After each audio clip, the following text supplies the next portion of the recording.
Like, we had some good games over the weekend, NFC, AFC championships. Let's talk NFC first. My first question, did the Vikings lose this game or did the Saints win this game? I have no question in my mind that the Vikings lost it much more than the Saints won it. Nothing against the Saints, but I mean the Vikings had 220 more yards. It's the most any team has ever outgained an opponent but lost in the history of the NFL playoffs. At twice as many first down, way more time of possession.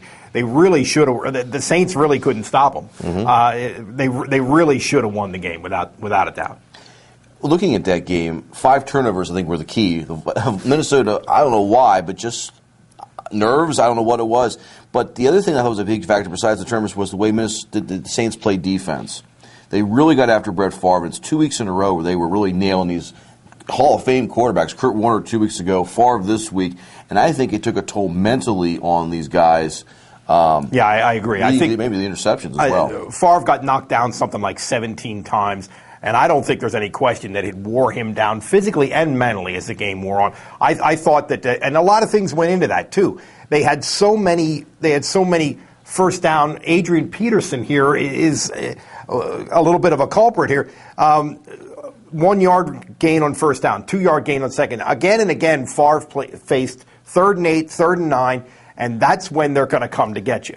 That's when they're going to come to get you, and that was a big part of this.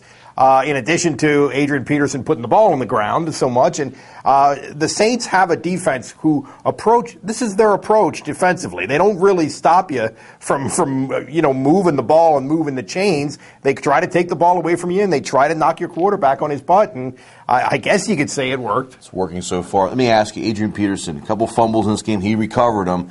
But he had a couple nice runs, but a lot like you said, he's putting the team in 2nd and long a lot of times, 3rd and long. Is he overrated? I think he might be a little overrated, and here's why. He has the Barry Sanders thing where a large percentage of his runs are for a loss or for just like 1 or 2 yards or no gain, and that puts your team in a bad spot.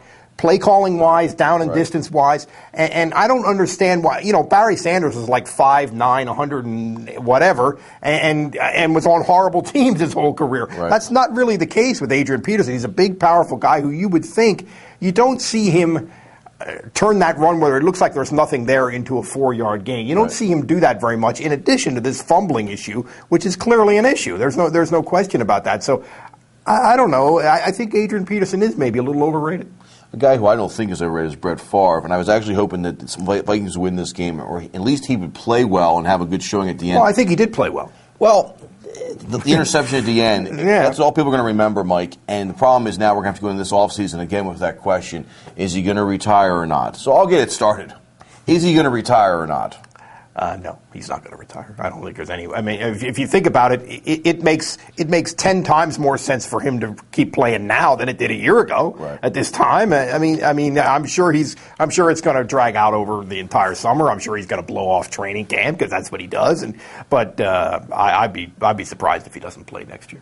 Because after the game, he said, "I'm going to retire." So that makes almost definitely, I'm going to retire. Which he's done the last 3 or 4 years. Yeah, so we've heard that before. Coming back.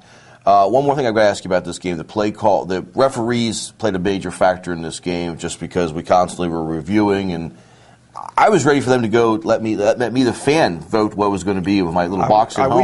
I wish we could figure out what pass interference is. And there were so many plays in this game that sort of exemplify what annoys me about the NFL. And those pass interference calls that not only are questionable calls, but that lead to touchdowns, lead to points. I mean, it's such a huge penalty when it goes against a defensive player. And the 4th and 1 where you're pushing the ball ahead and it's getting pushed back, where do you spot that ball? And the endless replay after replay after replay, it really... it was at the end. It was for such an exciting game with high stakes. It was kind of hard to watch, I thought. I think that game will be used as a training video for the offseason. There might be some adjustments rules-wise off of what just took place. There you go.